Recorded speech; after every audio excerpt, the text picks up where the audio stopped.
बहुत पहले शुरू हो चुकी है गवर्नमेंट ऑफ इंडिया की पॉलिसीज के तहत, जहां पर फीमेल रिलेटेड, वुमन रिलेटेड जितना, चाइल्ड रिलेटेड जितना क्राइम है उसको डील करने के लिए अलग से व्यवस्था हो, जहां पर महिलाएं जो पीड़ित हैं किसी भी क्राइम से, किसी भी वजह से, वो बिना किसी डर के, बिना किसी खौफ के महिला थाने पे, महिला सेल जो है उस पर पहुंच सकें।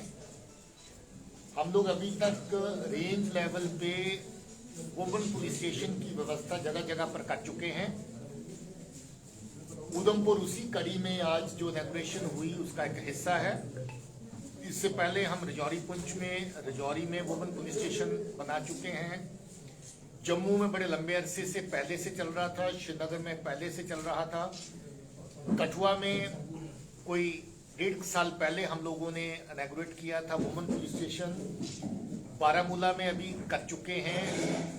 इस वक्त साउथ कश्मीर में अनंतनाग की रेंज में महिला थाना लगभग तैयार है। थोड़े दिनों में उस थाने की भी इनॉग्रेशन की जाएगी। और पुलवामा के रीजन में भी हम लोग एक नई व्यवस्था महिला पुलिस स्टेशन की कर रहे हैं। बुनियादी मकसद इसका ये है कि बहुत सा क्राइम ऐसा है जो अनरिपोर्टेड चला जाता है, क्योंकि महिलाएं सुरक्षित महसूस नहीं करती, इतना कॉन्फिडेंट महसूस नहीं करती कि वो जाकर के अपना दुख दर्द, अपनी तकलीफ जो उनके साथ ज्यादती होती है उसको थाने पे जाके बयान कर सकें। महिला थाने का एक एडवांटेज है कि महिला पुलिस अफसर और महिला स्टाफ काफी तादाद में रहता है और उनकी बेसिक हैंडलिंग, बेसिक रिपोर्टिंग, जितना भी काम है वो महिलाओं के जरिए, महिला पुलिस अफसरों के जरिए से होता है। और वहां पर एक कॉन्फिडेंस का लेवल, एक फ्रीडम का लेवल, एक बात रखने का लेवल ज्यादा कंफर्टेबल रहता है। तो मैं ये समझता हूं कि ये एक और कदम है इस दिशा में कि हम अपनी जो वुमन हैं, जो किसी भी क्राइम से पीड़ित हैं, किसी भी तरह की दुख तकलीफ उनकी है, जो थाने तक शिकायत लेके जाना चाहती हैं, उसके लिए ये सुविधा क्रिएट हुई है। और आने वाले टाइम में सुविधा को और सुदृढ़ किया जाएगा और कोशिश रहेगी कि हम लोग हर तरह का महिलाओं को जो बराबरी की बात होती है वो बराबरी हर खित्ते में हो, और किसी तरह की अगर कुछ ज्यादती होती है तो उस ज्यादती को एड्रेस करने के लिए इस तरह की व्यवस्था उनके पास है। सर, जम्मू कश्मीर की बात करें तो बॉर्डर की बात करें तो लगातार ड्रोन घुसपैठ और लगातार घुसपैठ पाकिस्तान की जा रही है। क्या जो हमारा माहौल शांत है जम्मू कश्मीर है उसको डिस्टर्ब करने की कोशिश की जा रही है? जी, ये बदनीति और जो इस तरह की बददियानतदारी की साजिशें जो हैं, इसका लंबा इतिहास है हमारे पड़ोसी की तरफ से। इसको बराबर कोशिश करने की ताक में रहते हैं कि कहीं जम्मू कश्मीर का अमन पसंद खित्ता, जहां पर बड़े लंबे अरसे से अमन प्रवेल कर रहा है, उसको डिस्टर्ब किया जाए। जम्मू कश्मीर में दम तोड़ती हुई जो मिलिटेंसी है उसको किसी न किसी फॉर्म में जिंदा रखा जाए। इसी ताक में कभी ड्रोन से, कभी टनल से दहशतगर्दों को भेजना, दहशतगर्दी का सामान भेजना, उसकी कोशिशें पार से जारी रहती हैं। मुझे इस बात की खुशी है कि हर इस तरह की कोशिश को नाकाम किया जा रहा है। पुलिस और सिक्योरिटी फोर्सेस मिलकर के बहुत अच्छा काम इस जिम्मन में कर रही हैं। अभी कल ही ड्रोन के जरिए से पाकिस्तान से ऐसी शॉर्टीज जो है वो लश्कर तौबा की तरफ से आई, जिसमें एक्सप्लोजिव मटेरियल भी शामिल हैं, आईडी शामिल है, ग्रेनेड शामिल है, पिस्टल शामिल है।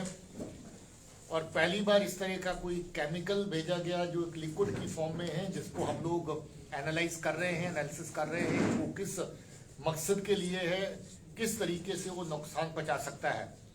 हमारी कोशिशें बराबर जारी हैं कि जो भी पार से इस तरह की नापाक हरकतें होती हैं उनका मुंह तोड़ जवाब दिया जाए। और मुझे खुशी है कि अभी तक बहुत कामयाबी से पुलिस और सिक्योरिटी फोर्सेस ऐसी सब साजिशों का सामना कर रहे हैं, उनको नाकाम कर रहे हैं। आने वाले टाइम में भी ये कोशिश जारी रहेगी। सर, मेरे सहयोगी ने जैसे कहा कि लगातार जो है हथियार पाकिस्तान की तरफ से जो है बॉर्डर पे फेंके जा रहे हैं, तो क्या आतंकी जो हैं तो वो हथियारों के पास कम है? क्या वो हथियारों से जूझ रहे हैं, इसीलिए पाकिस्तान की तरफ से जो हथियार यहाँ पे भेजे जा रहे हैं? देखिए, पाकिस्तान, जैसे मैंने कहा कि ड्रोन और यही एक जरिया नहीं, जो दहशतगर्द वहां से ट्रेनिंग लेकर के आते हैं जहां पर वेपन भेजने का, बहुत सारी कंसाइनमेंट्स कश्मीर के अलग अलग खित्तों के बॉर्डर के जरिए से भेजी जा रही है। नया चलन जो पिछले 2 साल से देखने को मिल रहा है, नारकोटिक्स को मिक्स करके वेपन्स के साथ भेजा जा रहा है। और उन्हीं नारकोटिक्स की सेल से जो पैसा आता है उसको मिलिटेंसी को फंड करने के लिए इस्तेमाल किया जा रहा है। जैसा मैंने कहा कि साजिशें बहुत हैं, कोशिशें बहुत हैं, मगर हमारी तरफ से भी कोशिश, काउंटर मेजर्स अपनी जगह पे इन प्लेस हैं और अभी तक बहुत सारा ऐसा सामान पकड़ा है। पिछले साल का अगर मैं जिक्र करूं तो दहशतगर्द जो मारे गए उनकी तादाद 182 थी, मगर जो वेपन हमने पकड़े उनकी तादाद 300 से ज्यादा थी। इसका मतलब जो वेपन ज्यादा भेजा जा रहा है कि और ज्यादा तादाद में मिलिटेंट को तैयार किया जाए, मिलिटेंट बनाया जाए, हम उनकी वो कोशिश कामयाब नहीं होने दे रहे हैं।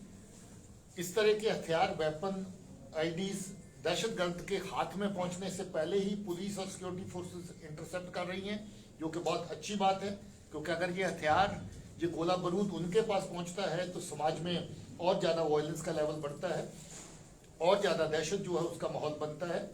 बहुत सारी इस तरह की जो पकड़ दकड़ है बहुत पहले हो जाती है मिलिटेंट के पास पहुंचने से, और क्योंकि बहुत ज्यादा सामान पकड़ा जाता है इसलिए कोशिश पाकिस्तान की तरफ से रहती है कि जो वेपन की शॉर्टेज है, जो ग्रेनेड की और आईडीज की शॉर्टेज है, उसको ड्रोन के जरिए से बाकी जगहों से पूरा किया जाए। मगर जैसा मैंने कहा कि हमारे इंट नेटवर्क, इंट ऑपरेटर्स और हमारी जो फिजिकल सिक्योरिटी ग्रिड्स हैं वो पूरी तरह सतर्क हैं और अपनी जगह पे अच्छे से काम कर रही हैं और इसी वजह से ये कामयाबियां इसमें सर, इनपुट है कि अफगान के जो मिलिटेंट्स हैं वो भी बॉर्डर पर है, एलओसी पर है, वो भी क्रॉस करना चाहते हैं सर, क्या कहेंगे? ऐसा कोई इनपुट नहीं है। Thank you